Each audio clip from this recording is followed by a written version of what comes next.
Hello, folks. This is Kevin from Good Day, Good Prayers. Hope you're having a good day. I want to talk a little bit about Scott Boras. I want to talk about Scott Harris and Chris Ilitch. I don't think that they really get along very well. I don't know if something happened during the Bregman negotiations last year that put a wedge between them or not. I do know that Boras worked very well with Mike Ilitch. That would be Chris's father, and he worked very well with Dombrowski.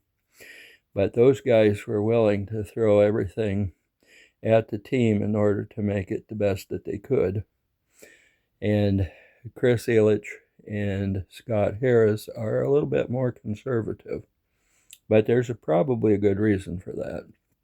Mike Ilitch had 9 or 10 of the top players in Major League Baseball and could not win a World Series. They did manage to go twice in 2006 and also in 2012, and they came close a few other times, but they were not able to get over the hump. And finally, the team was broken up, and I believe it was Chris Ilitch who finally broke the team up because he realized there was nothing in what they were trying to do. So he went ahead after a few years of having the assistant to Dombrowski working in there, and he went ahead and went with Scott Harris, who is very conservative like he is.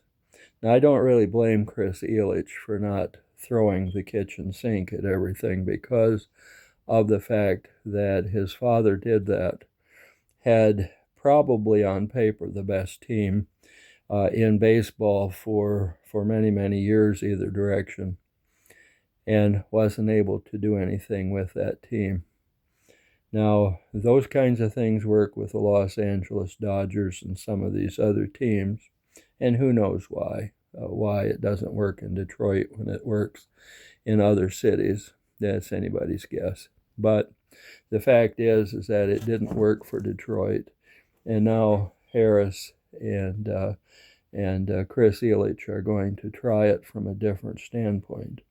That's one reason why they're giving McGonigal and Clark and Anderson and some of these guys a chance to come in sometime this year, develop, and possibly turn the team around.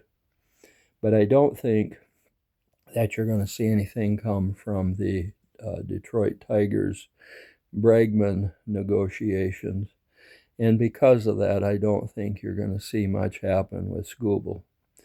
Skubal is saying the right things about wanting to stay in Detroit, but Detroit is not doing the things that Skubal wants them to do, which is to go out and bring in some supporting cast so he has a chance to at least go to a World Series. And I don't think that Detroit is going to do that. I think they're going to wait. They're going to develop younger people, and they're going to go ahead and do it in the conservative way. I don't know how you feel about it, but going through free agency doesn't do it for most teams. You get an anomaly once in a while with the Dodgers or somebody that it does work for, but most teams it doesn't work for. And so I don't believe that because Boras represents Bregman, I don't believe he'll be signed, and I don't believe that Skubal will be either. My opinion is this.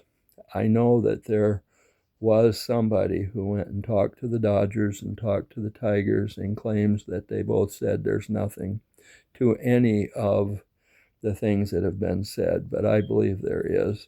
And I believe that Major League Baseball wants them to wait until we get closer to spring training or even in spring training before the trade is announced. And that way, the other teams don't just throw in the towel and decide, well, we're not going to sign anybody. And then a whole bunch of players wind up unsigned because who's got a chance anyway? And I do believe that would probably be the case. And I think that you could almost throw a third World Series win in a row to the Los Angeles Dodgers. And that's why I think that it's going to be very difficult this year for Detroit to not trade Skubal. He won't be re-signed. They're not doing the things that they need to in order to really compete. And therefore, he's not going to want to stay, even though he says the right things. It's only to look good in the eyes of the man that he is a client of. And that's really all there is to it. This is Kevin from Good Day, Good Prayers. In order to have a good day, you need good prayers, and if they reach the throne of God, that's your answer. You'll have a good day. So with that said, and unfortunately with all the bad news, try to have a good day anyway. Good day.